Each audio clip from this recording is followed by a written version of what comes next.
At exactly 6:47 in the morning on June 22nd, 1944, Saipan Corporal Thomas Sullivan crouched behind his Browning M2 heavy machine gun, watching a Japanese sniper move through tree cover 1,600 yards away. The distance every Marine believed was completely safe from American small arms fire. The 84-pound machine gun sat positioned for area suppression. Doctrine said to spray bursts at distant tree lines. Nobody tried to hit individual soldiers at that range. Tom was about to do something no one expected. He stopped thinking about bursts and started thinking like he was hunting white-tailed deer back in Iowa. Except deer didn't shoot back, and this deer had killed his best friend 2 days ago. The Japanese soldier moved with casual arrogance, standing in the cave mouth, lighting a cigarette in broad daylight. Completely safe because every manual said machine guns couldn't hit individuals at 1,600 yards. Manuals were written by people who'd never hunted at 400 yards and learned that physics didn't care what paper claimed was impossible. Through the improvised scope mounted on his M2, Tom could see the sniper clearly. The Arisaka rifle, the telescopic sight, the man settling behind a fallen log preparing to kill another Marine who'd never see it coming. Tom adjusted his breathing the way his father taught him at 12. Calculated bullet drop. 8 feet at this distance. Wind drift maybe 2 feet. Time of flight 1.7 seconds. The math was simple if you understood ballistics. The courage was harder because breaking doctrine meant risking court-martial or death, or both. But Jimmy Morales had died asking Tom to fix this, asking with his last breath to prove doctrine wrong when doctrine was killing people. Tom centered the crosshairs, accounted for drop and drift, squeezed gently. The M2 fired once, single shot, treating 84 pounds of machine gun like a precision rifle. The tracer arced through humid air. Red streak cutting jungle canopy, struck the log 6 inches left of the sniper. Wood exploded. The enemy soldier froze, stunned that American fire had reached him. He looked around frantically, then scrambled backward into the cave, abandoning his position. Bobby Chen stared. "Jesus, Tom, you almost got him." Almost. Tom already calculating the correction needed. "Next time I won't miss." In the next 23 days, Tom would achieve 17 confirmed kills at ranges up to 1,850 yards, would force an entire Japanese battalion to change tactics, would nearly die from counter-sniper fire, would run out of ammunition with enemy counterattack coming, would prove that questioning assumptions save more lives than following orders. But understanding how an Iowa farm boy transformed an area weapon into the Pacific's deadliest precision instrument requires going back. Back to cornfields, where 12-year-old hands learned that killing deer at 400 yards meant understanding wind and patience. Back to May 28th, when Jimmy Morales saved Tom's life. Back to June 20th, when Jimmy died doing everything right, while doctrine failed to keep him alive.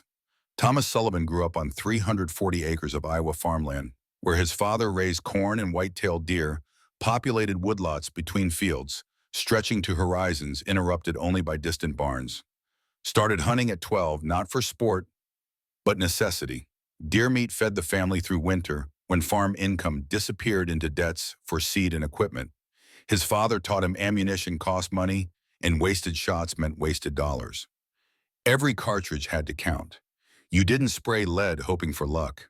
You calculated and aimed and made bullets do what physics demanded if you understood the mathematics. By 14, Tom could calculate bullet drop in wind drift while watching corn stalks bend. New 30-06 dropped 8 inches at 300 yards with 10-mile-per-hour crosswind, drifting at 4 inches right. New temperature affected powder burn, which affected velocity, which affected everything from muzzle to target. November 1932. Tom was 14, standing at a harvested cornfield edge with his grandfather's Winchester Model 70. Whitetail buck at 380 yards, too far for most hunters. His father stood beside him with a stopwatch because time mattered when deer moved and windows closed. Tom studied wind, watched smoke from a distant chimney drift east. Estimated 8-mile-per-hour crosswind, calculated drop, 12 inches, wind drift 6 inches, aimed high and right, took a breath, let half out, squeezed, the buck dropped, single shot, clean kill. His father clicked the stopwatch. 47 seconds from sight to shot. That's thinking, not shooting. No, most hunters spray hoping. You calculated like solving mathematics. Ammunition costs money. Thinking costs nothing. Remember that? Tom remembered, would remember 12 years later when officers said machine guns couldn't hit individuals at an extended range because doctrine said so. Would remember that sometimes what costs nothing saves everything. December 7th, 1941. Tom was 23, working in the barn when his mother ran out shouting about Pearl Harbor, radio crackling with horror, Japanese attack, thousands dead, battleships burning. Tom enlisted December 10th. His father watched him sign papers, didn't try to stop him. That night, his father said, "War's different than deer. Deer don't shoot back. Remember, thinking still matters even when you're scared. Scared men who think survive. Scared men who panic die." Camp Pendleton, California, January through April 1942. 8 weeks of men screaming about discipline and following orders. Tom was assigned to heavy weapons. M2 Browning machine gun crew. The instructor was a staff sergeant from Kentucky. This machine gun is designed to stop trucks and airplanes at 1,800 yards maximum effective range. But individual soldiers, theoretical only. This weapon is for suppression. Spray and pray. Lay down covering fire. Keep enemy heads down while riflemen maneuver. That's doctrine. Tom listened but privately disagreed. 50 caliber BMG left the barrel at 2,900 feet per second, faster than any rifle round he had fired hunting. 710 grain bullet. Physics said a bullet that fast with that mass should hit targets at ranges the manual called theoretical if you calculate it properly. But challenging doctrine as a private got you kitchen duty. So Tom kept quiet and learned the manual while understanding the manual was incomplete. He met Jimmy Morales during training, shared a tent, became friends over discussions about marksmanship that lasted past lights out. James Morales from El Paso, Texas. Everyone called him Jimmy. 23, same as Tom, had married his high school sweetheart Sarah 2 weeks before shipping out. Carried her photograph everywhere. Would pull it out and stare like the image might disappear. Jimmy was the company's best rifleman. Could hit targets at 500 yards with his M1 when most struggled past 300. Understood shooting instinctively the way Tom understood it mathematically. Manual says M1 effective to 500 yards, Jimmy said one night, cleaning weapons. But I've hit 600, maybe 650 if conditions are right. Manual's written by people who test average soldiers. We're not average. Tom smiled. Same with M2. Manual says area weapon only. But physics says 50 BMG at 2,900 feet per second should hit individuals at 1,800 yards if you calculate drop. Nobody tries because doctrine says don't. Someday someone's going to get desperate enough to test what weapons actually do instead of what manuals claim, Jimmy said. Prophetic words. The friendship grew through late-night conversations about trajectory and wind reading, through planning post-war hunting trips that seemed both impossible and inevitable. Iowa for whitetail, Tom would say. Teach you cornfield hunting. Texas for mule deer, Jimmy countered. Bigger than whitetail. Different terrain. We could start a guide service. Sullivan and Morales. Take city people into wilderness. Make money doing what we love. Jimmy showed Sarah's photograph again. 20th time that week. She'd love that. Says she wants space and sky. Somewhere kids can grow up hunting and fishing. You two planning kids already. Planning everything. House, kids, business, whole life. Figure if I plan detailed enough, the universe has to let me survive to do it. They laughed, but both understood the fear underneath. That planning futures was how you coped with present dangers. May 15th, 1944. Tom's company hit Saipan Beach under Japanese mortar fire, killing 6 men before they reached trees. The island was volcanic rock and dense jungle. Coral ridges providing perfect concealment for defenders who'd been fortifying for months. Japanese held elevated terrain overlooking American positions.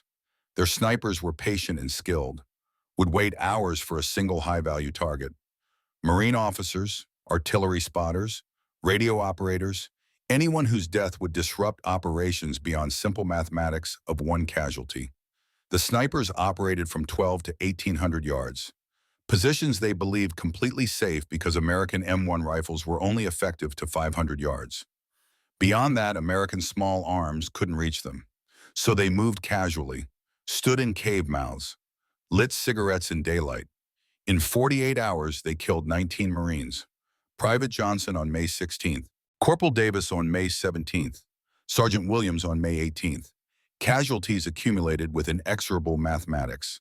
Tom's M2 crew was positioned on Coral Ridge with good observation, could see Japanese positions through field glasses, but couldn't engage effectively because doctrine said suppress with bursts. Suppression didn't kill snipers, just made them hide, then return. Tom started studying positions during briefings, making mental notes, calculating ranges. That cave was 1,400 yards. That tree line, 1,600. That ridge, 1,800. Started thinking about ballistics, about how 50 caliber should reach those distances if someone calculated properly, if someone was willing to test theory, but kept quiet because questioning doctrine was how you ended friendships with sergeants. May 28, 1944, the day Tom's debt was created, the day that would make Jimmy's death unbearable because debts to men who saved your life can never be fully repaid. Tom's squad was providing security for a supply convoy. Standard duty, boring until something happened that reminded you the war didn't care about boredom. Japanese 105mm artillery started at 10:15. Random harassment fire. Shells landing in patterns. The kind that killed more men than aimed shots because it was indiscriminate and constant. One shell landed 15 yards from Tom. Blast wave punched like an invisible fist. Threw him sideways into volcanic rock. Shrapnel tore through his left thigh, severing femoral artery. He understood immediately he was dying. Blood pulsed dark and fast. Arterial bleeding. Fatal in 3 to 4 minutes. Tom tried applying pressure. Couldn't reach properly.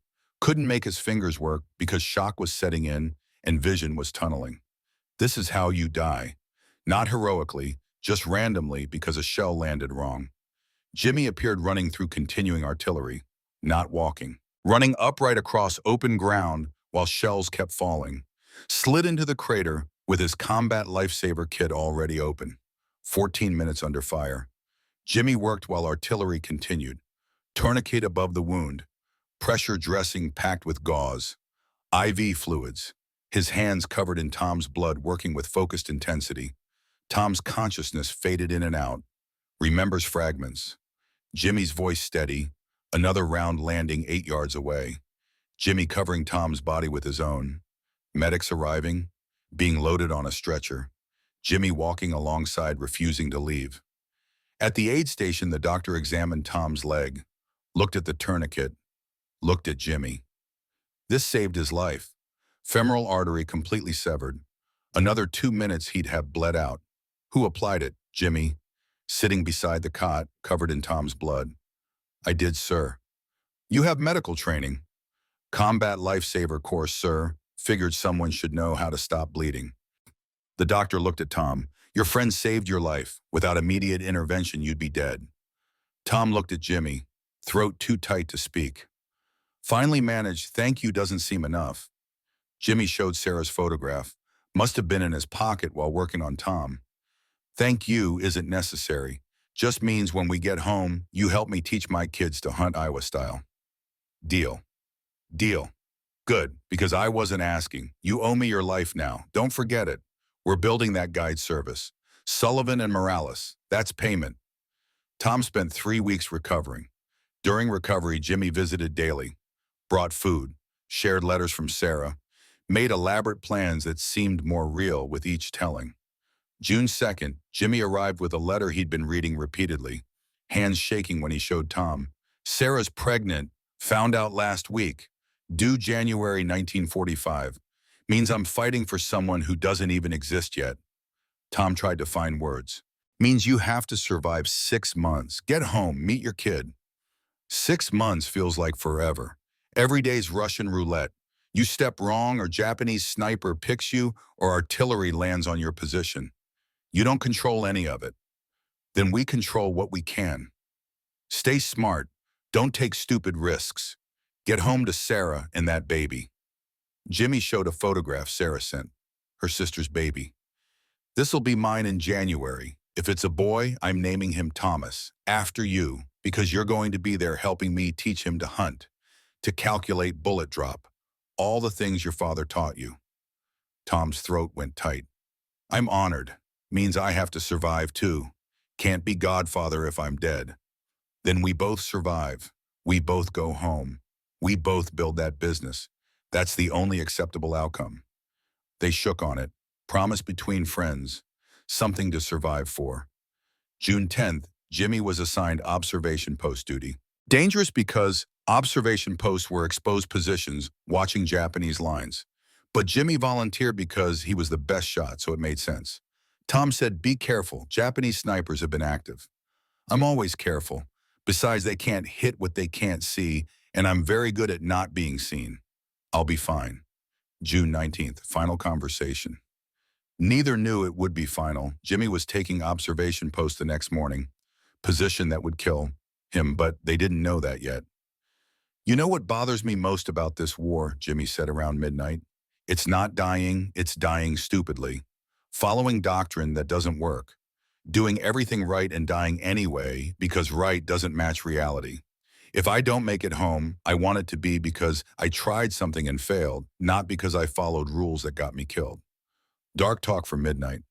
Realistic talk. You notice how many guys die doing exactly what they're supposed to do. Following doctrine exactly. Moving in proper formation.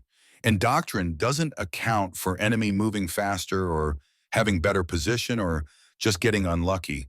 Sometimes doing everything right still gets you killed because right was written by people who never faced this specific situation. So what's the alternative? Ignore doctrine completely. No, question it, test it, find what actually works versus what the manual says should work. Like your idea about M2 hitting individuals that long range. Manual says impossible, but physics says possible. Someday someone's going to be desperate enough to test it. Probably when they realize following doctrine means dying and breaking doctrine means maybe surviving. Prophetic words. Next day would prove exactly how prophetic. June 20th, 1944. 10:42 in the morning. The moment everything changed, Jimmy was manning observation post on Coral Ridge. Standard defensive position, sandbags, overhead camouflage, proper fields of fire, everything by the book, field telephone connected to command. Binoculars scanning Japanese positions 1,600 yards distant. Routine morning. Tom was on his M2 crew 200 yards behind, providing overwatch. Could see Jimmy's post through field glasses. Watched him adjust binoculars. Everything looked routine. At 10:37, Tom saw Jimmy through field glasses. Standard observation work.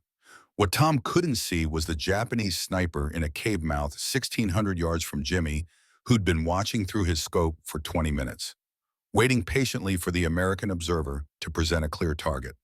Professional.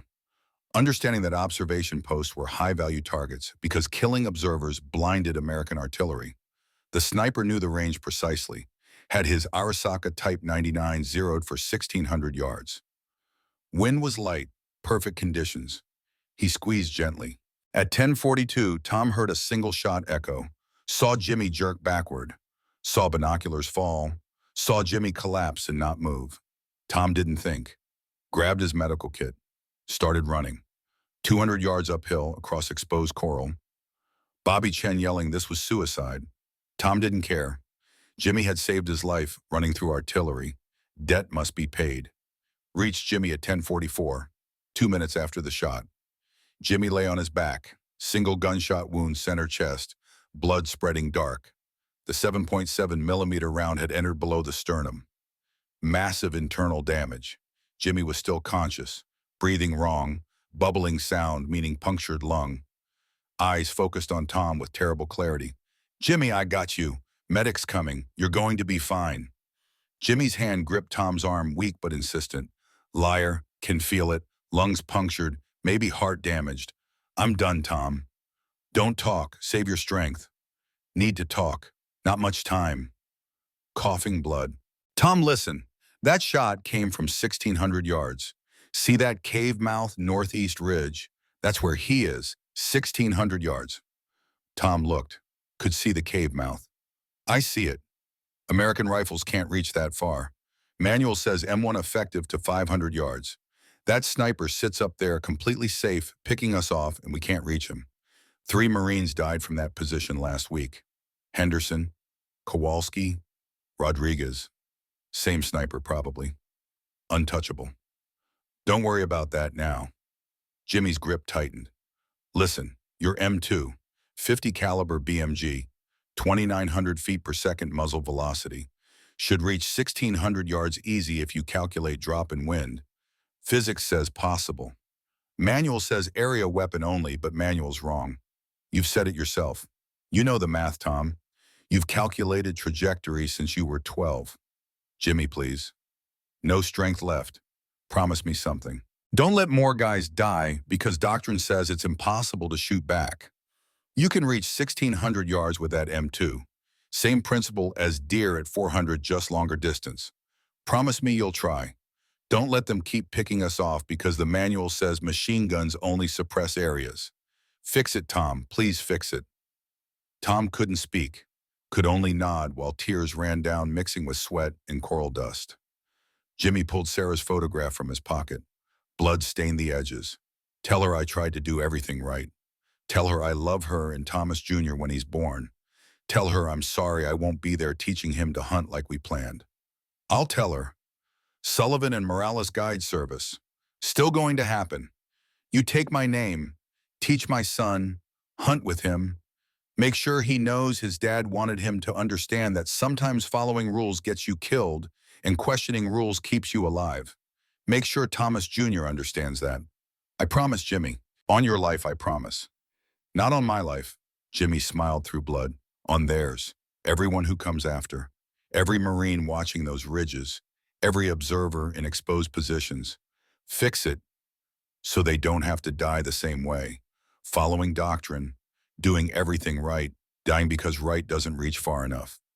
His breathing was getting shallower. Wrong in ways that meant the end was close. Tom, I'm here, buddy. Tell Chen he was right about doctrine. Tell him his brother Daniel at Tarawa was right too. Sometimes regulations kill more men than enemy fire. You fix it. I promise, I swear I'll fix it. Last breath at 10:51 a.m., 9 minutes after the shot, 9 minutes of consciousness, long enough to ask for promises, long enough to change everything Tom understood about duty. Tom sat holding Jimmy's body while medics arrived 3 minutes too late. The corpsman said quietly, he was dead before we could have reached him anyway. Internal bleeding was massive. Bobby Chen reached the position. Sullivan, we need to move. That sniper's still active. He's watching for recovery team. We're exposed. Tom stood, took Sarah's photograph from Jimmy's hand carefully. Blood covered most of the image, looked at the cave mouth 1,600 yards northeast, where the sniper was probably watching. Probably satisfied, probably moving before artillery could respond. That's where he shot from, Tom asked. Yeah, range too far for rifles. We'll call artillery, but by the time shells arrive, he'll be deep in the cave. He knows the drill. Shoot and displace. We can't reach him. Tom stared at that cave, at the place where a man sat who just killed his best friend. Not if I shoot back first. Bobby looked confused. With what M1 can't reach that distance? M2 can. Machine guns don't hit individual targets at 1,600 yards, Tom. That's not what they're for. Maybe they should be. June 21st, night. Tom sat alone in his fighting position staring at the M2. Jimmy's blood still dried on his hands. Sarah's photograph in his pocket, the weight of promises crushing down. Jimmy had saved his life May 28th, 14 minutes under artillery applying a tourniquet while shells fell close enough to kill them both. Didn't hesitate. Just did it because that's what friendship meant. Now Jimmy was dead. Killed by a sniper at a range doctrine said was safe. Killed doing everything right. Doctrine hadn't saved him. Doctrine had killed him by being inadequate. Jimmy's last words echoed. Don't let them die the same way. Fix it. Not on my life. On theirs. Tom had promised. Promised on Jimmy's death he'd find a way. Would prove machine guns could hit individuals at ranges the manual called theoretical. Would test whether physics matched doctrine. Would break rules if breaking rules saved lives. Around midnight, Bobby Chen crawled into the position. Sullivan, you need sleep. Can't sleep. Thinking about Morales. Thinking about what he asked me to do. Which was what? Use the M2 for precision shooting. Hit individual targets at long range. Kill that sniper who killed him. Bobby was quiet, then said, "Oh yeah, Manuel says machine guns don't work that way." Manuel said Jimmy was safe in a protected observation post. Manuel was wrong. You're actually thinking about trying this breaking doctrine could get you court-martialed. Could get people killed if it doesn't work. Let me tell you about my brother Daniel, Bobby said, pulled a worn letter from his pocket. Died at Tarawa, November 1943. 21, Marine Corporal. This was his last letter. Came 2 days before he died. Bobby read by moonlight. Doctrine says advance in waves toward Japanese positions. Provides covering fire while next wave moves forward. We followed doctrine perfectly. Advanced exactly how training taught us. Japanese machine guns cut us down crossing the reef. Watched friends die following procedure that didn't account for how exposed we'd be. If I don't make it home, it won't be because I didn't follow doctrine. It'll be because doctrine was wrong for this situation. Bobby folded the letter. He died 2 days later doing exactly what doctrine said. Following orders, advancing in waves. Doctrine assumed covering fire would suppress Japanese guns. Doctrine was wrong. Daniel paid for that wrongness with his life. When Morales died today following doctrine that said he was protected, I saw Daniel again. Another good Marine doing everything right and dying because right doesn't match reality. You want to try shooting precision with M2? I'll help you. Doctrine can go to hell. I'll risk court-martial. I'll die court-martialed in a month instead of following doctrine and dead. Tom looked at Bobby. Means modifying the M2, mounting a scope, treating it like a rifle instead of a machine gun. Total violation of regulations. Morales saved your life. You promised him you'd try. That's worth more than regulations written by people who never had to watch friends die following those regulations. They worked through the night, retrieved a damaged Springfield sniper rifle from the armory. Scope was intact. Mounted the scope to the M2's receiver using improvised brackets from strap metal and screws. Ugly, but functional. Tom studied Japanese positions by moonlight through field glasses, made sketches showing every landmark, calculated distances using map coordinates, created firing data card with estimated ranges to every cave and tree line where snipers operated, calculated bullet drop for each distance, estimated wind corrections. By 3 a.m., everything was ready. The M2 had a scope. Tom had range calculations. They had a plan.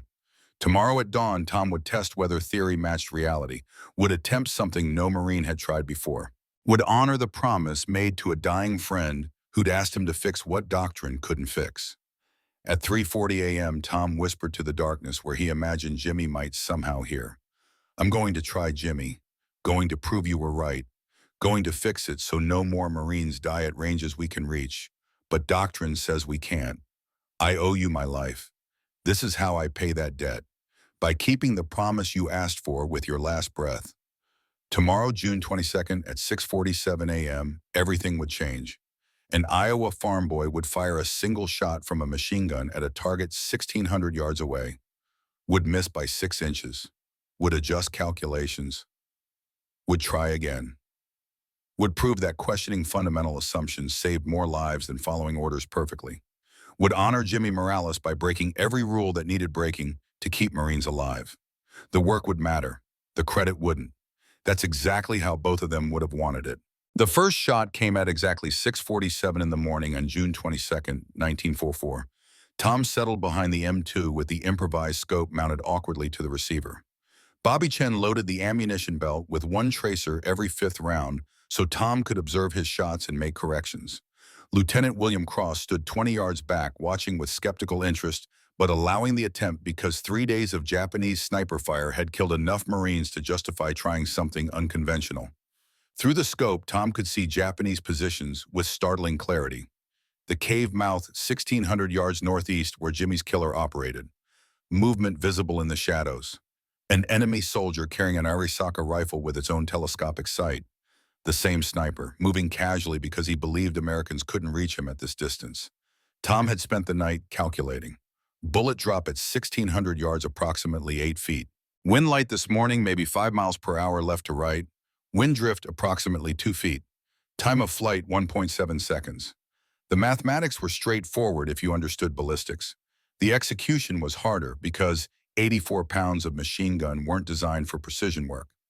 He adjusted the elevation mechanism, cranking it to account for 8 feet of drop, adjusted windage for 2 feet of drift, centered the crosshairs on the Japanese sniper's chest, accounting for all corrections, took a deep breath like his father taught him, hunting whitetail, let half of it out, squeezed the trigger gently the way you squeeze when you don't want to disturb the weapon. The M2 fired once, single sharp crack that echoed across the valley. Not a burst, not suppressive fire. One carefully aimed shot treating a machine gun like a precision rifle. Through the scope, Tom watched the tracer arc through humid morning air. Red streak cutting across green jungle canopy. The bullet struck the fallen log 6 inches left of the Japanese sniper. Wood exploded in a shower of splinters. The enemy soldier froze, clearly stunned that American fire had just reached him. He looked around frantically, unable to comprehend how rounds had traveled 1,600 yards to where doctrine said he was safe. After several seconds of visible confusion, he scrambled backward into the cave mouth, abandoning his rifle position entirely. Gone. Rattled.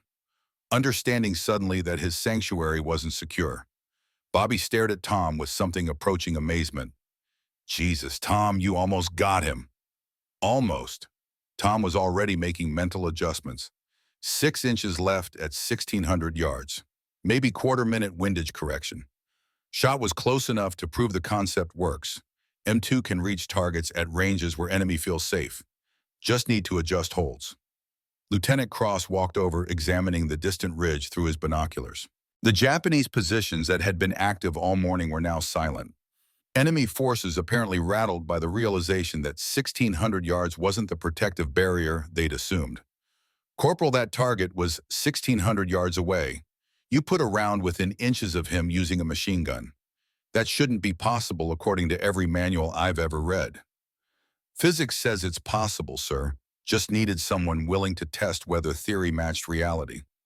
Cross lowered his binoculars, studying Tom. How many more shots would you need to achieve consistent accuracy at that range? 3 to 5 shots to perfect the holds, sir. After that, should be able to engage individual targets reliably. Cross made a decision that would change Pacific tactics. Continue testing, document your technique. If you can consistently hit targets at extended ranges, we'll implement this across the battalion. I don't care what the manual says about machine gun employment. Results matter. Arm. Doctrine adapts when combat proves it wrong. Bobby said quietly, "Sir, the manual says machine guns are for area suppression only." The manual also says a lot of things that this war has proven inadequate. If Corporal Sullivan can hit individuals at 1,600 yards consistently, then we have a capability no one anticipated. That changes how much we fight. I'm not going to argue with results that keep Marines alive. Over the next 4 days, Tom perfected precision shooting with the M2. Not easy work. The weapon weighed 84 pounds. Recoil was significant even from single shots. Barrel heated quickly, requiring careful ammunition management. The improvised scope mounting needed constant adjustment. But the Iowa farm boy who'd learned patience hunting deer applied that same patience to this problem. June 23rd, 2:15 in the afternoon. Japanese observer at 1,450 yards directing mortar fire on American positions. Tom engaged. 3 shots. First missed high by 2 feet. Second missed right by 1 foot. Third impacted the target's center mass. The observer went down. Mortar fire stopped immediately. Enemy crew apparently unwilling to continue without forward observation. Lieutenant Cross watched through binoculars. That's 3 rounds to kill at 1,450 yards. Traditional machine gun employment would have fired 200 rounds, suppressing that general area. Your hit rate is exponentially higher. Ammunition efficiency alone justifies this technique. June 24th, 8:30 in the morning. Through binoculars, Marines observed Japanese forces changing movement patterns in response to the precision fire. Soldiers who'd previously moved casually between positions now sprinted in short panic bursts. Observation posts that had been manned continuously were suddenly abandoned for hours at a time. The enemy recognized a threat existed, but didn't understand its nature. American machine guns weren't supposed to hit individuals at extended range, but somehow they were. And that violation of expected doctrine was creating psychological impact beyond the physical casualties. June 25th, 11 in the morning. Private Eddie Martinez from a neighboring heavy weapons crew approached Tom's position. Young kid from New Mexico, good soldier, smart enough to recognize innovation when he saw it. Sullivan, we heard what you're doing, teaching M2 to snipe, basically. Can you teach us? We got Japanese targets at 1,500 yards we can't reach with rifles. Tom explained the technique while Bobby took notes. Range estimation using landmarks and map coordinates, ballistics calculations for bullet drop at various distances, wind reading from vegetation movement and smoke drift, scope mounting procedures if optical sights were available, or using iron sights with massive elevation adjustment if not, ammunition management to prevent barrel overheating. Target selection focusing on high-value enemies like snipers, machine gunners, and forward observers. Martinez absorbed everything. By evening, his crew was attempting precision shots. By the next morning, 2 other crews had started experimenting with the technique. Innovation spreading organically, not through official channels or formal training, soldier to soldier, problem to solution. The way real tactical adaptation happened when field forces were empowered to think instead of just follow orders. June 26th, 4:45 in the afternoon. The engagement that would convince skeptics throughout the battalion that precision machine gun employment was more than just lucky shooting. Japanese machine gun team was setting up a Type 99 light machine gun in a position commanding the main American supply route, 1,700 yards from Tom's position. The enemy crew worked methodically, apparently confident they were beyond American small arms range, taking their time to emplace the weapon properly because doctrine said machine guns at this distance were safe from rifles and American machine guns only suppressed areas, not individuals. Tom studied the target for 20 minutes through his scope, waiting for predictable patterns. The Japanese gunner had to lean left to aim down the slope toward Marine positions, created a small target zone, maybe 18 inches of exposed torso, but predictable. Every time he prepared to sight the weapon, he leaned the same direction, presenting the same silhouette. Tom calculated holds. 1,700 yards meant approximately 9.5 feet of bullet drop. Wind was moderate, right to left, maybe 8 miles per hour. Wind drift approximately 3.5 feet. Time of flight, 1.85 seconds.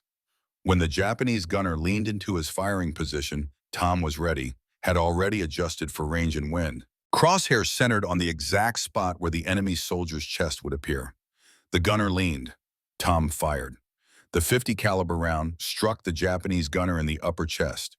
The massive bullet's kinetic energy was still sufficient at 1,700 yards to kill instantly. The impact threw him backward into his assistant gunner, disrupting the entire emplacement effort.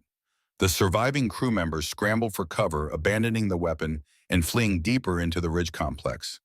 The engagement was witnessed by an entire rifle platoon that had been pinned down by that Japanese machine gun's harassing fire. Word of the shot spread through the battalion within hours. Marines who'd been skeptical about precision machine gun employment became believers. Requests started coming from other units for similar fire support. But success brought new challenges that Tom hadn't anticipated. The Japanese had been watching, had been studying, had recognized the threat posed by long-range American machine gun fire. Now they began responding with their own precision capabilities. July 2nd, 6:30 in the morning. Tom settled behind his M2, beginning the daily observation routine that had become standard, scanning Japanese positions for targets, looking for movement that indicated snipers or observers or machine gun crews. Suddenly, a bullet cracked past his head. Close, very close. Buried itself in the sandbags 2 inches from his right shoulder. The shot had come from a concealed position approximately 1,400 yards northwest. Japanese sniper with a scoped Arisaka. Professional shooter. Patient. Deadly. Bobby dropped flat beside the gun. They've got us ranged. That's not random fire. They've identified our position and assigned counter-sniper team to neutralize us. A second bullet struck the coral parapet directly in front of their position. Chips of stone flew. The Japanese clearly knew where Tom was and were attempting to kill him before he could relocate. Entirely predictable response that Tom realized he should have anticipated. By maintaining a fixed firing position for 10 days, he'd given the enemy ample opportunity to study his location and plan countermeasures. The immediate problem was tactical. Tom's crew had spent days perfecting range cards and sight settings for this specific position. Moving the 84-pound M2 and its tripod to an alternate location would require at least an hour of setup time to reestablish accurate firing data. During that hour, Japanese positions would be free to operate without harassment from precision fire. But staying in place meant accepting continued sniper fire that would eventually find its mark. That would eventually kill him, or Bobby, or both. The mathematics were simple. Snipers rarely missed forever. Lieutenant Cross crawled into the position 30 minutes later, bringing reports from forward observers. They've got at least 2 sniper teams working your area, one firing from that ridge complex northwest, another somewhere in the tree line northeast. Probably Type 99s with scopes, maybe 4 power optics. You've made yourself a priority target. The tactical situation had fundamentally changed. For 10 days, Tom had enjoyed the luxury of engaging targets that couldn't effectively return fire. Japanese soldiers had been armed with weapons that couldn't reach his position, giving him decisive advantage. But now the enemy had responded by deploying their own long-range precision shooters, turning the engagement into a genuine duel where both sides possessed lethal capability. Tom and Bobby spent the morning of July 2nd and all of July 3rd constructing a decoy position 50 yards east of their actual firing point.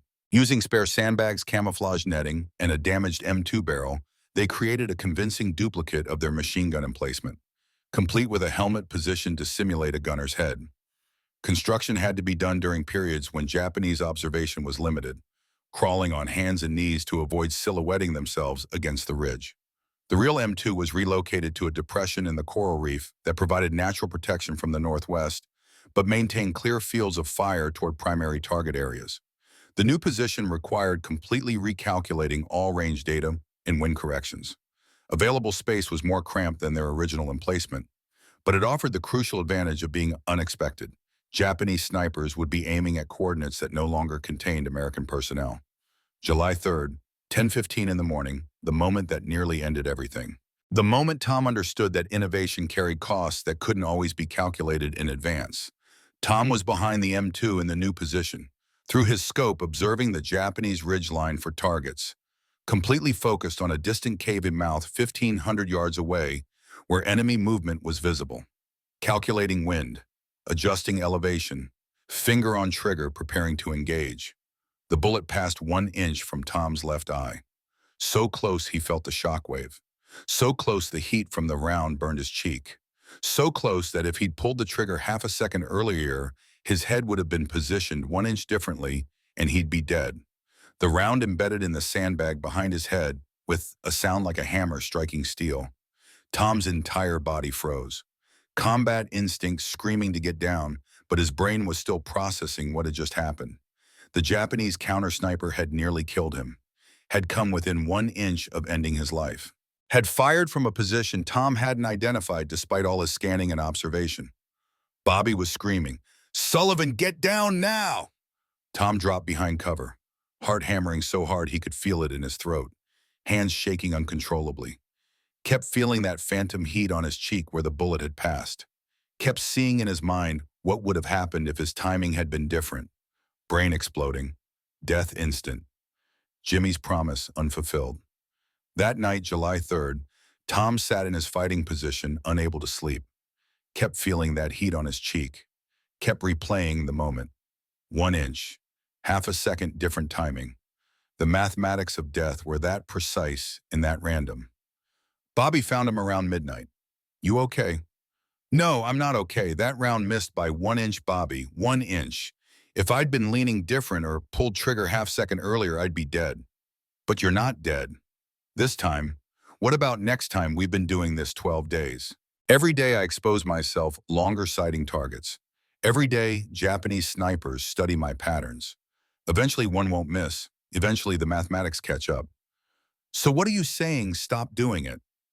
Tom showed Sarah's photograph stained with Jimmy's blood that he still carried. "He asked me to fix it. He saved my life and asked me to save others. I promised. But what if keeping that promise gets me killed? What if innovation is just suicide by breaking doctrine?" Bobby was quiet for a moment, then said, "My brother Daniel wrote in his last letter that following orders when orders are wrong makes you part of the problem. But he also wrote that trying something and failing is different than not trying at all.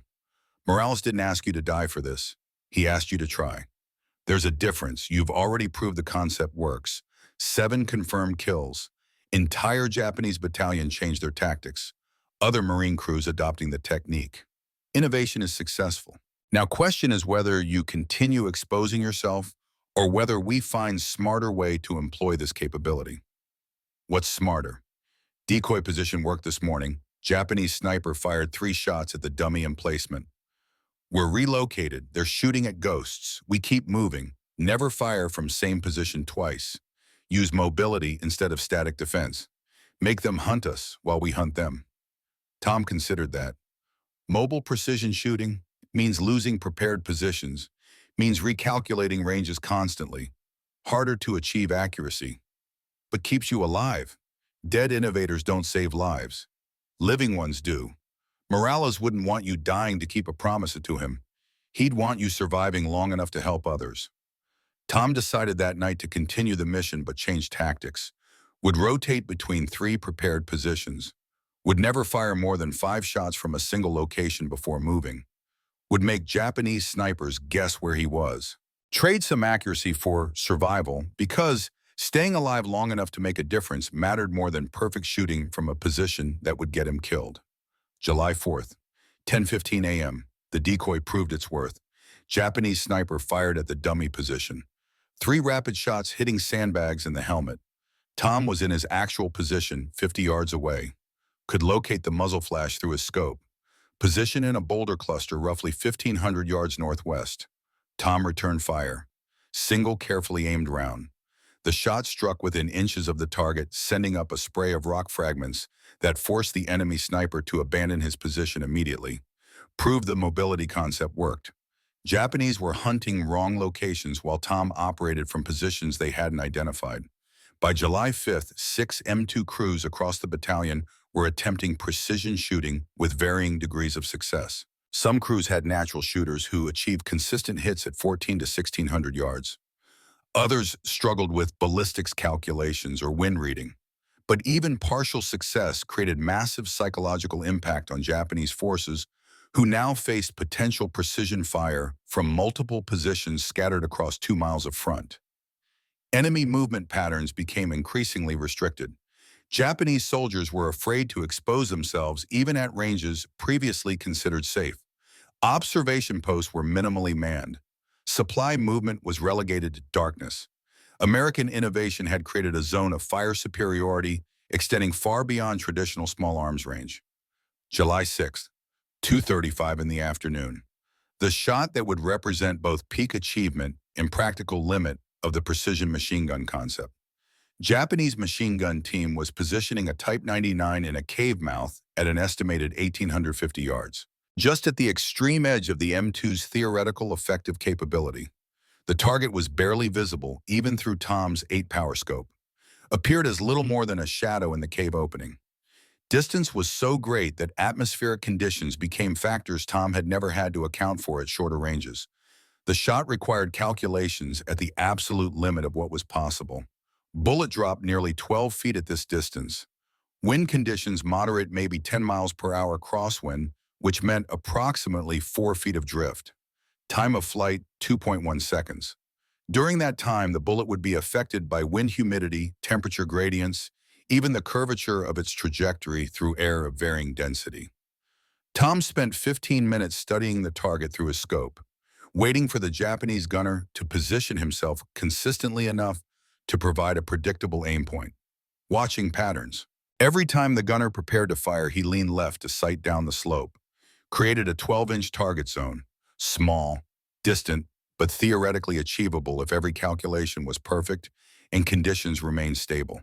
Tom made his calculations, cranked elevation to maximum, adjusted windage, centered his crosshairs not on the gunner, but on the cave wall where his calculations predicted the bullet would impact after accounting for drop and drift.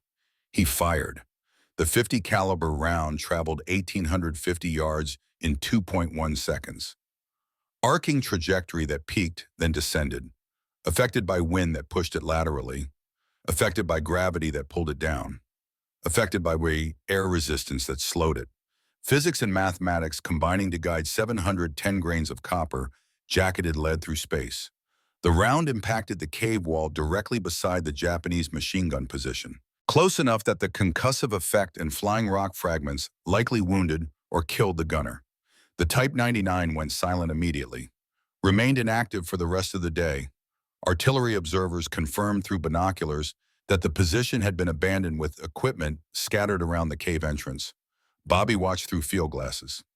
Tom, that was 1850 yards. That's the longest confirmed machine gun precision shot probably in Marine Corps history, maybe entire U.S. military history. Lieutenant Cross was documenting the engagement. That's approaching the absolute maximum effective range for M2 against point targets. Beyond that distance, limitations of the scope, difficulty reading wind, ammunition, dispersion make consistent accuracy impossible. Tom nodded. Proves what's possible under perfect conditions. But 1850 is the limit. Can't rely on making shots at that range. Effective precision employment remains 14 to 1700 yards for consistent results. But the engagement had proved something important. Had demonstrated that under ideal conditions, the M2 could reach targets at ranges approaching 2,000 yards. Had shown that doctrine's assumptions about machine gun limitations were fundamentally wrong when crews were willing to think differently about weapon employment. July 8th, dawn, the crisis that would test whether innovation could survive resource constraints. Bobby counted remaining .50 caliber ammunition. Tom, we have a problem. 43 rounds left, less than one belt. Where's resupply? That's the problem. Landing ships have been delayed 2 days by kamikaze attacks on the Naval Support Group. Battalion supply officer can't give an estimate when next ammunition arrives. Could be today, could be a week.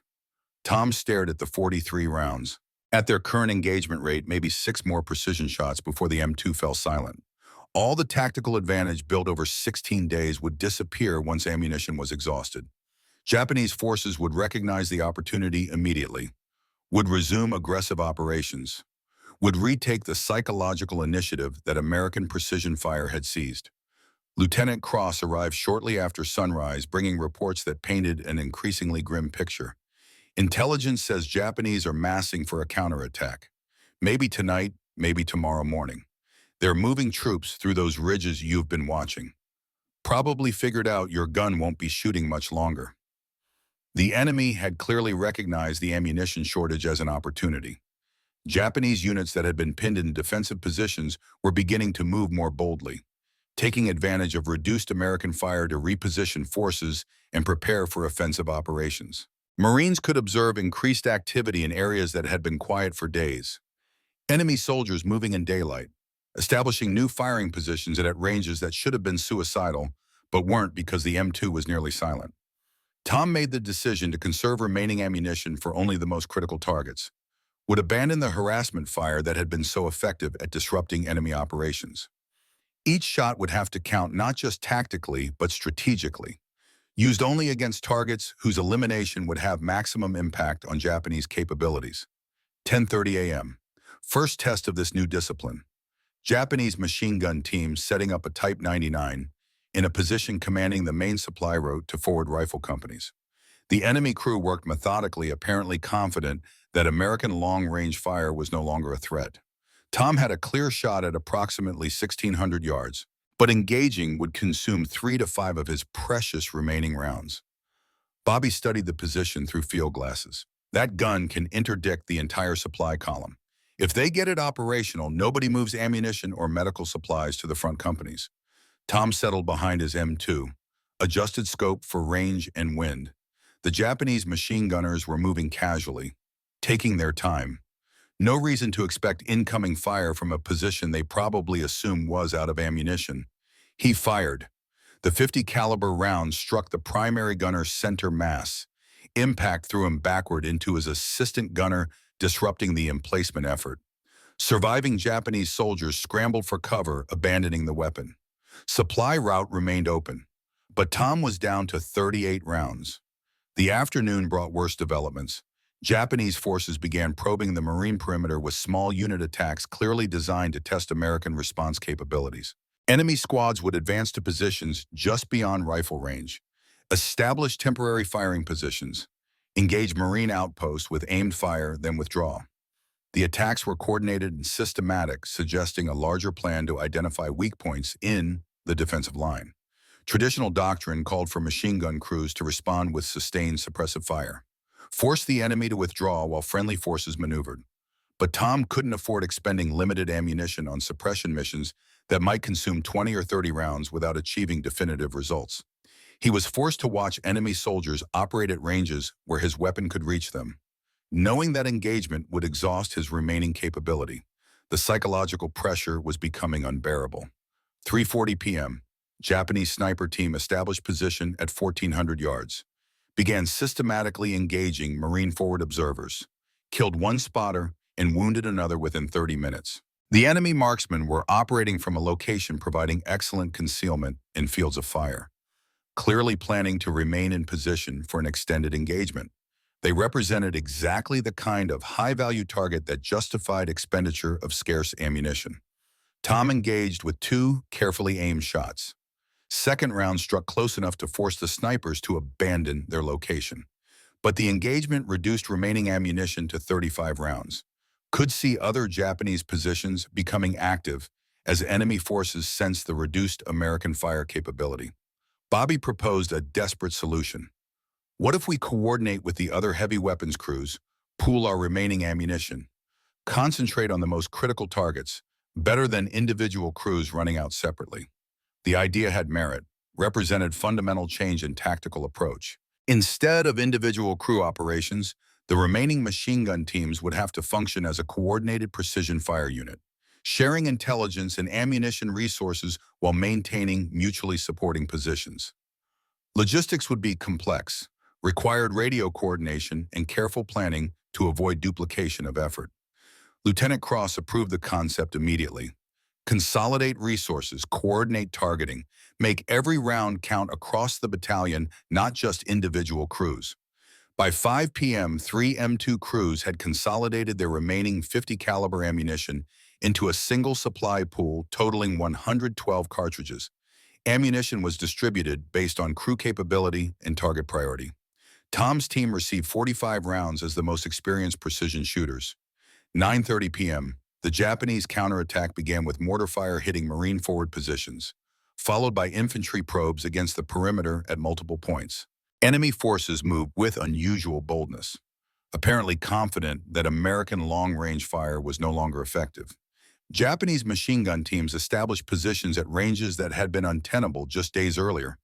Sniper teams began operating from locations they'd previously abandoned. Tom's response was surgical. Instead of sustained fire missions, he fired single shot at the most critical targets. Machine gun crews threatening the Marine perimeter. Sniper teams engaging American leadership. Observation posts directing enemy mortar fire. Each shot was planned and coordinated with other precision crews to maximize tactical impact while conserving ammunition. By midnight, the coordinated precision fire had broken the Japanese counterattack, forced enemy forces to withdraw to positions beyond effective range. The cost was 28 50 caliber rounds, more than half of Tom's allocation, but the Marine perimeter held. The enemy offensive collapsed. Innovation had worked, but barely, only because ammunition shortage had forced a level of tactical coordination that might never have developed under normal supply conditions. Bobby cleaned the M2 after the engagement. We got 17 rounds left. That's it. If they hit us again tomorrow, we're done. Tom stared at those 17 rounds. Then we hope resupply arrives tomorrow. Because if it doesn't, we just proved precision machine gun fire works right before we ran out of ability to use it. July 8th had demonstrated something important about innovation under resource constraints. Sometimes limitations forced adaptations that wouldn't emerge otherwise. Ammunition shortage had created coordination between crews that proved more effective than individual operations. Scarcity had forced shot discipline that maximized impact per round. Crisis had driven tactical evolution that would influence future doctrine more than unlimited resources ever could. Jimmy Morales had asked Tom to fix a broken system. July 8th proved the system could be fixed even under the worst conditions. That innovation mattered most when resources were limited and stakes were highest. That sometimes what looked like failure was actually the crucible that refined success into something stronger than original conception. Tom whispered to the darkness where Jimmy's memory lived, "I'm still trying, Jimmy. Still keeping the promise. Even when it's hard. Especially when it's hard. Because that's what you asked for. Not easy solutions. Just honest effort to fix what's broken." Tomorrow would bring resupply, would bring 2,000 rounds of 50 caliber ammunition, would restore capability. But the lessons of July 8th would endure, would become part of the doctrine being written in real time through field experimentation, would prove that innovation survived not just through success, but through the determination to continue innovating, even when resources failed and conventional wisdom said to quit. That determination was Jimmy's true legacy. Not the technique itself, but the mindset that created it. The willingness to question assumptions, to test theories, to break rules when rules were killing people, to keep trying even when trying seemed impossible. That's what would change warfare. Not just one farm boy with a machine gun, but the idea that soldiers closest to problems were often best positioned to solve them. That doctrine should serve troops, not the other way around. That innovation happened not through committees, but through courage. Tom had learned that from Jimmy, would teach it to others, would honor the promise by spreading not just the technique, but the philosophy behind it. Fix what's broken. Question what doesn't work. Try what doctrine says is impossible. Keep trying even when resources run out and conventional wisdom says quit. That was the real innovation. Everything else was just mathematics and physics applied properly. July 9th, 10 in the morning. The supply convoy reached battalion headquarters bringing 2,000 rounds of 50 caliber ammunition. The crisis was over. Marines could breathe again, knowing their precision fire capability wasn't exhausted. But something had changed during those desperate hours of July 8th. Something that couldn't be undone by simple resupply. The psychological damage to Japanese forces was already complete. The enemy battalion had spent a week watching American precision fire reach into zones they'd believed were sanctuaries. Had spent the night of July 8th seeing their counterattack broken by coordinated machine gun fire that picked off key targets with surgical precision. Morale had shattered not from overwhelming casualties, but from the realization that nowhere offered safety anymore. Tom and Bobby restocked their ammunition, loaded fresh belts, prepared for resumed operations, but found themselves facing a strange problem. The targets were disappearing. Japanese positions that had been active for weeks were now silent. Enemy forces huddled in the deepest portions of their cave systems, emerging only at night, only when absolutely necessary, only when desperation overcame fear. Through binoculars, Marines observed enemy behavior fundamentally altered. Movement occurred only during darkness or heavy weather that limited visibility. Observation posts that had been continuously manned were now abandoned. Offensive operations had completely ceased. Resources that should have been devoted to fighting were instead diverted to digging deeper fortifications and constructing more elaborate camouflage. Lieutenant Cross studied the silent ridges through his field glasses. Precision machine gun fire has achieved strategic effect disproportionate to actual casualties inflicted. We've killed maybe 20 Japanese soldiers with this technique, but we've neutralized an entire battalion's offensive capability. They've effectively surrendered the initiative without formal surrender. That's psychological warfare at its most effective. The next 6 days passed in strange quiet. Japanese forces visible through scopes but not presenting targets. Watching the Americans. Calculating. Understanding that continuing resistance meant continuing to face precision fire that could reach them anywhere. Understanding that doctrine had lied about what was possible. Understanding that the fundamental assumptions they'd based their defensive strategy on were wrong. July 15th, 7:30 in the morning. Tom watched through his scope as white cloth appeared in a cave mouth across the ridge complex.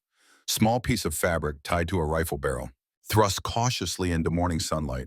Tentative. Testing whether Americans would honor surrender protocols or simply shoot anyone who emerged. Then more flags appeared. Dozens. Japanese soldiers coming out of positions with their hands raised. Enemy forces had held these ridges for 3 weeks, had survived artillery bombardments that would have broken lesser men, had endured infantry assaults. but couldn't survive the psychological pressure of precision fire reaching them at ranges they'd believed safe. They weren't surrendering because ammunition was exhausted, or positions were overrun, or will was broken through conventional combat. They were surrendering because nowhere felt safe anymore, because the fundamental tactical equation had changed in ways that made continued resistance seem pointless, because innovation had achieved what brute force couldn't. Lieutenant Cross coordinated the surrender proceedings, ensuring advancing infantry maintained appropriate caution despite the white flags.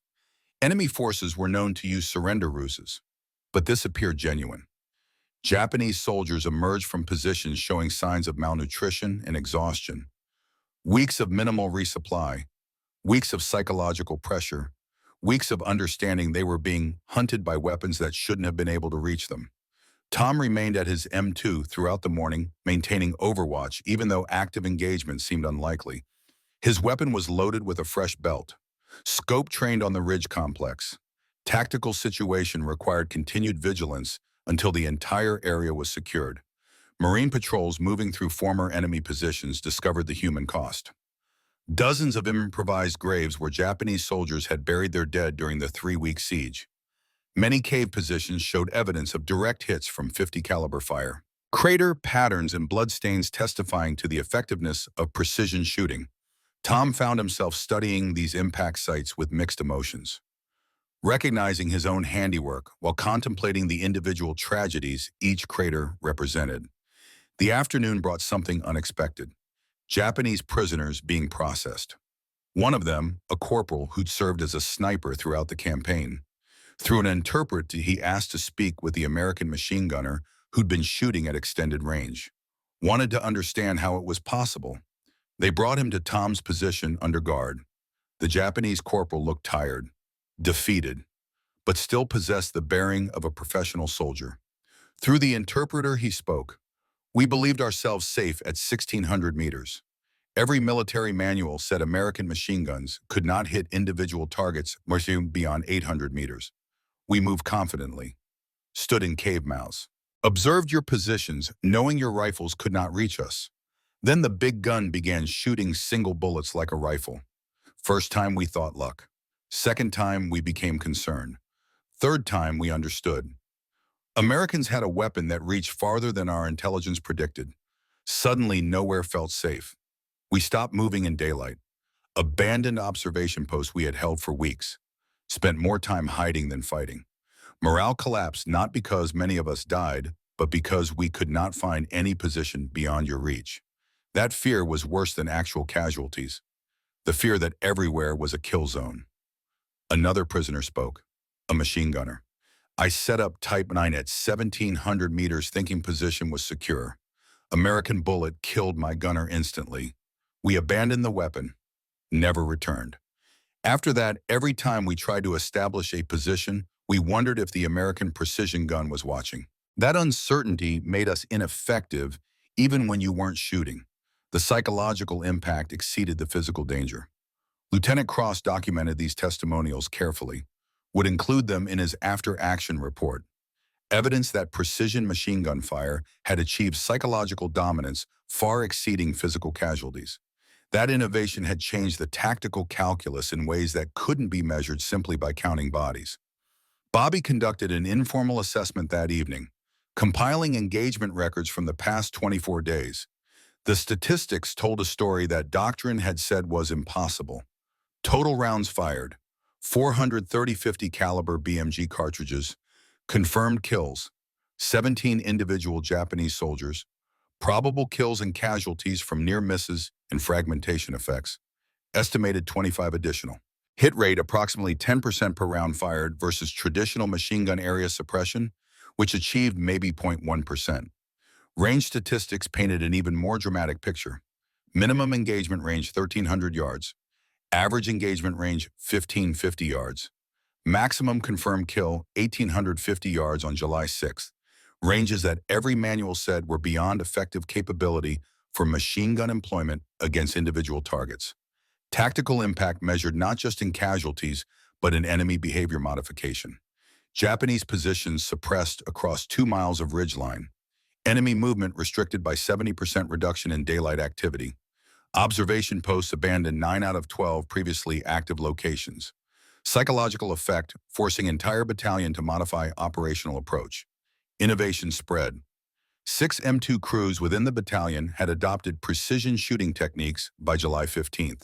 Reports coming from other units across the Marine Division indicated widespread experimentation, organic dissemination, soldier to soldier without formal instruction. Each crew developing variations based on available equipment and individual skill, but all following the same basic principle. Treat the machine gun like an enormous rifle. Calculate trajectory properly. Hit individuals at ranges doctrine said were impossible. Lieutenant Cross spent July 16th writing his formal report to regiment. The document would become the basis for changes in Marine Corps doctrine that would influence heavy weapons employment for decades. His conclusions were unambiguous. Precision employment of M2 Browning heavy machine gun against individual targets at extended range demonstrates significant tactical advantages over traditional area suppression doctrine. Single-shot engagement of high-value enemy targets achieve casualty rates exceeding 10% per round, fired representing 100-fold improvement over sustained burst fire. Psychological impact on enemy forces exceeded physical casualties. Japanese battalion modified operational behavior across entire defensive zone due to elimination of previously safe engagement at ranges. Recommend immediate incorporation of precision machine gun techniques into heavy weapons training. Development of standardized optical sighting systems for M2 platforms. Creation of designated marksman positions within machine gun crews. Revision of doctrine to include precision employment as primary capability rather than supplementary.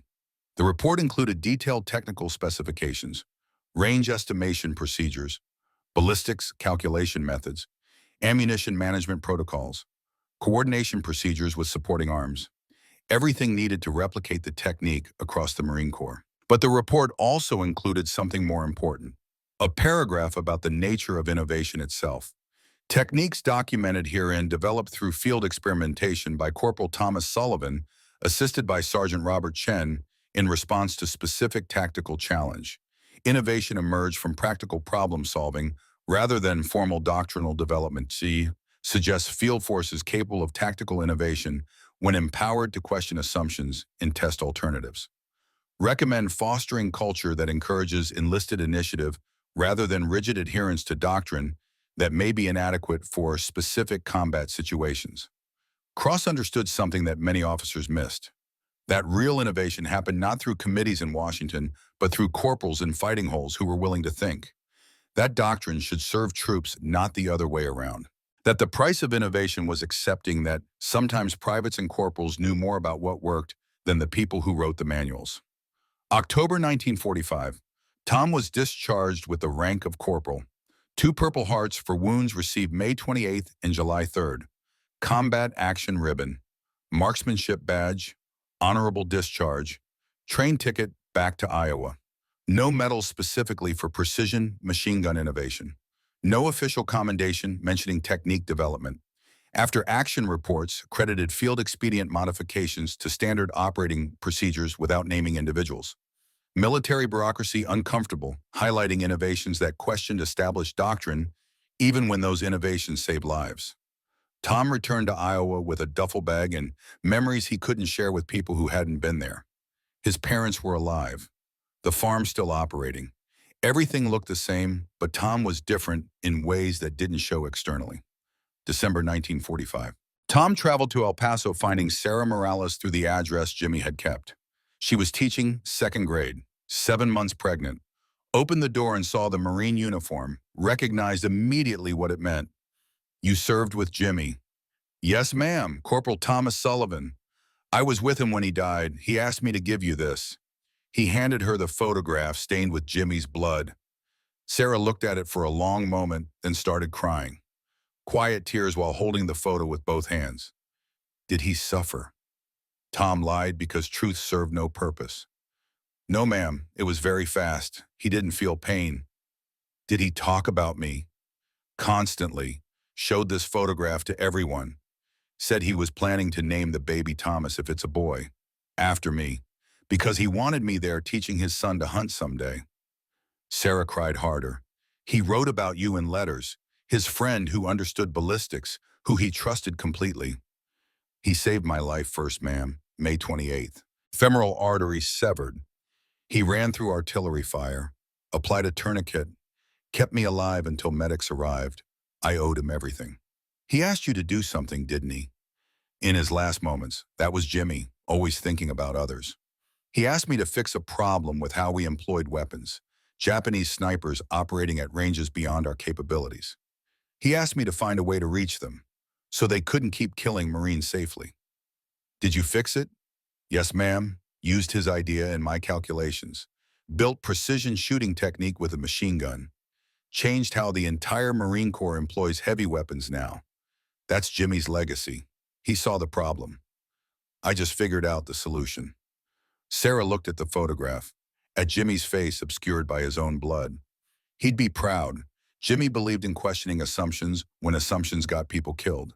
Thank you for keeping whatever promise you made him. The baby was born January 1946. Named Thomas James Morales. Tom sent a hunting knife when the boy turned 12 with a note. Your father wanted you to learn hunting. When you're old enough, I'll teach you what he would have taught you. The years passed in the quiet rhythm of Iowa farming. Tom married Margaret in November 1947. They bought a house, had 3 children, built a life that looked normal from outside but was shadowed by memories of friends who'd died and promises that had been kept. June 22nd became a day Tom spent alone each year. Margaret understood not to ask questions. Just let him sit in the barn with his grandfather's Winchester and Jimmy's photograph and the weight of remembering. 38 years of June 22nds. 38 years of whispered conversations with a dead friend who'd asked him to fix what doctrine couldn't fix. 1950. Korean War began. Tom read newspaper articles mentioning precision machine gun techniques, now standard Marine Corps doctrine. M2 crews trained in long-range shooting.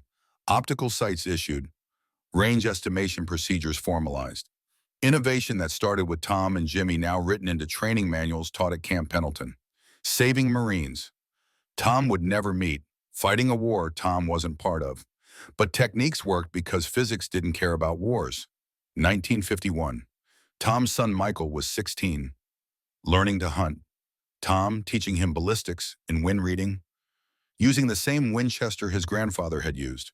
The same rifle that taught Tom to calculate trajectory at 12. Michael asked, Dad, did you do anything important in the war? Tom field dressed a deer Michael had shot at 380 yards. Helped develop new shooting techniques, precision fire with heavy weapons, changed some doctrine, saved some lives probably. Were you a hero? No, just did what needed doing. Friend of mine asked me to fix a problem. I tried, worked out. That's all war is. Fixing problems and losing friends and hoping you fix more than you lose. Mom says you got medals. Medals don't make heroes, they make paperwork. Real heroism is seeing a problem and having courage to try fixing it even when everyone says it's impossible. Friend named Jimmy taught me that. What happened to him? Japanese sniper killed him at 1,600 yards. Range everyone said was safe. Jimmy asked me with his last words to prove everyone wrong about that range. So I did. Built a technique that reached 1,800 yards. Taught other Marines, changed doctrine. Jimmy never got credit because he died before proving the concept. But the innovation was his idea. I just made it work. That doesn't make you angry that he got no credit? Tom looked at his son. Credit doesn't matter. Results matter. Marines in Korea are using techniques Jimmy thought of. They don't know his name, don't need to. They just need techniques to work so they survive. That's the only credit that counts, people going home to families. July 1975, phone call from Bobby Chen's wife. Mr. Sullivan, I'm sorry to call. Bobby passed away yesterday. Lung cancer. He wanted me to tell you something. He said to tell you that he never regretted helping you break doctrine in 1940. Said his brother Daniel would be proud that someone finally questioned whether following orders when orders were wrong was right. Said working with you was the honor of his life.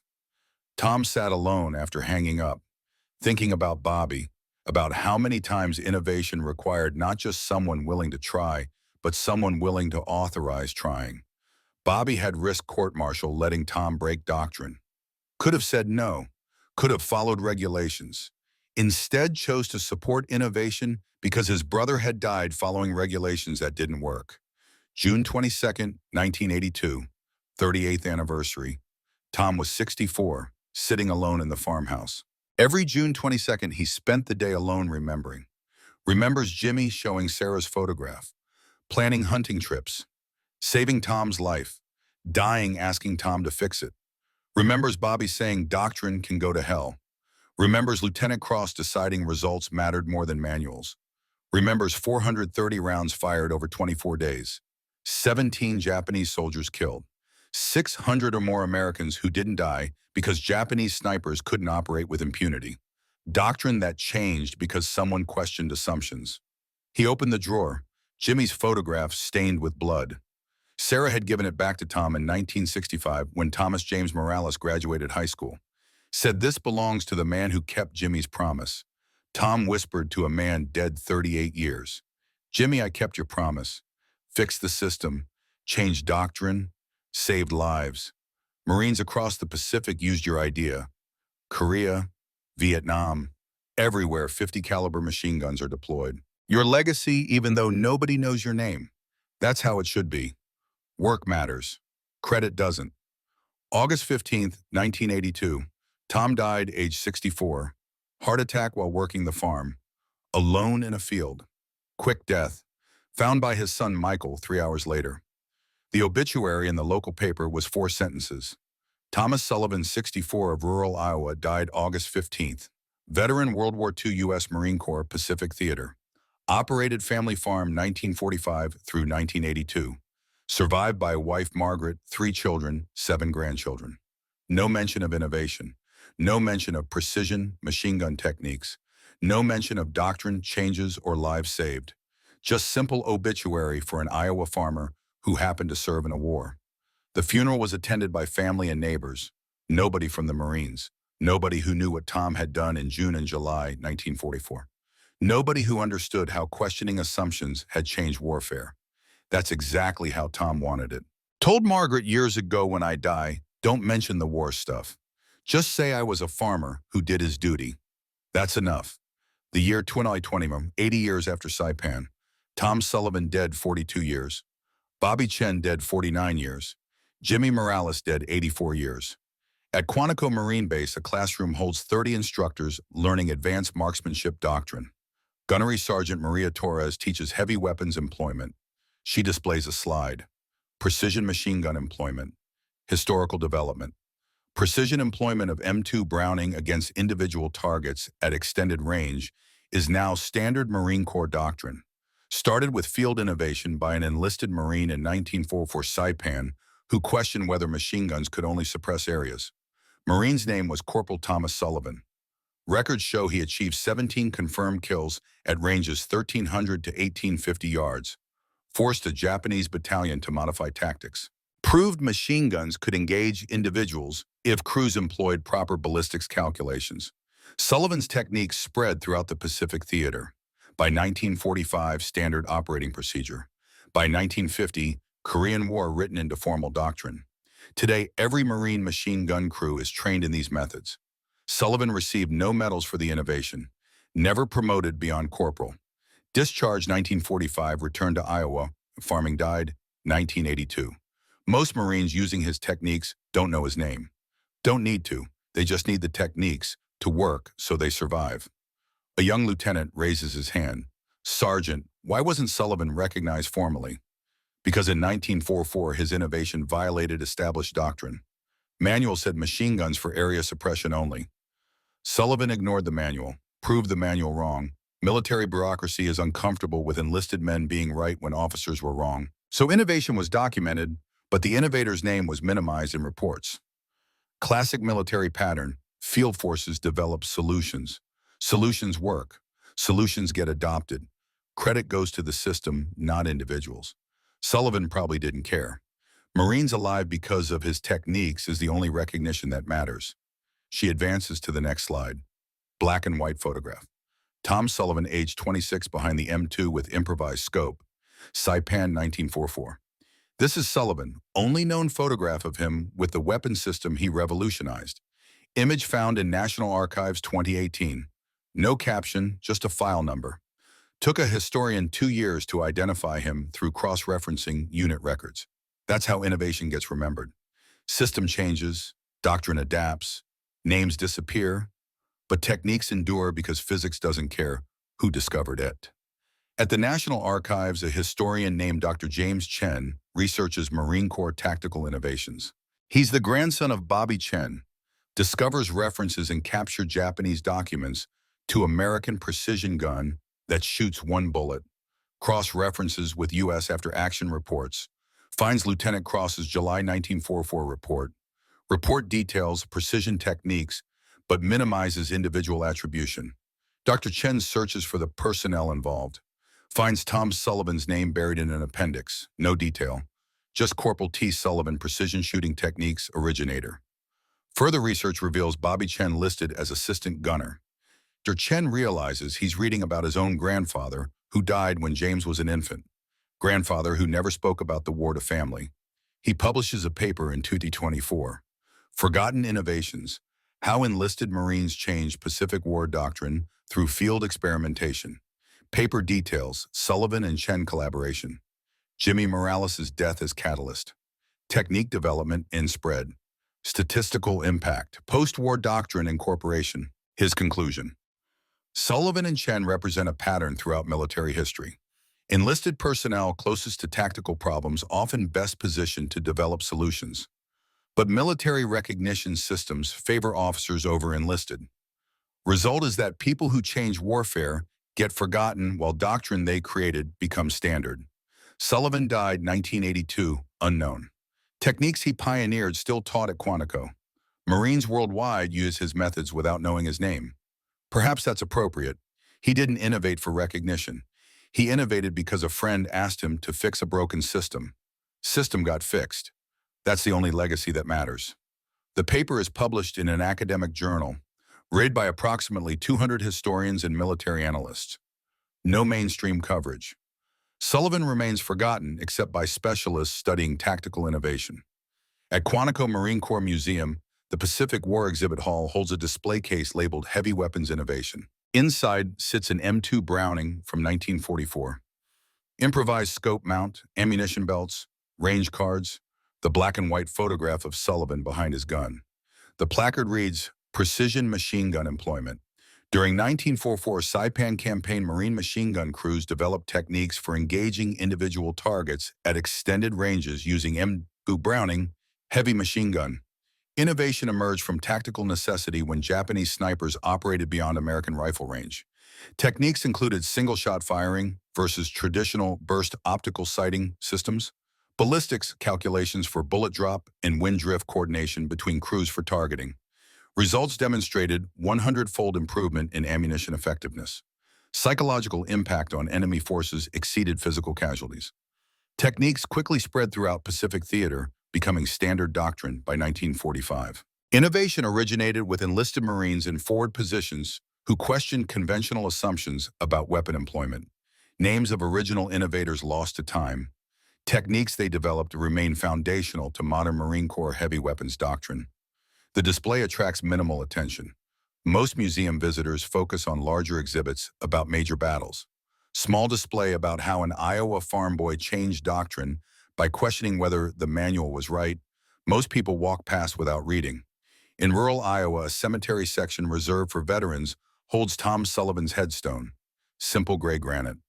Thomas Sullivan, 1918 to 1982, Corporal U.S. Marine Corps, World War II, Pacific Theater.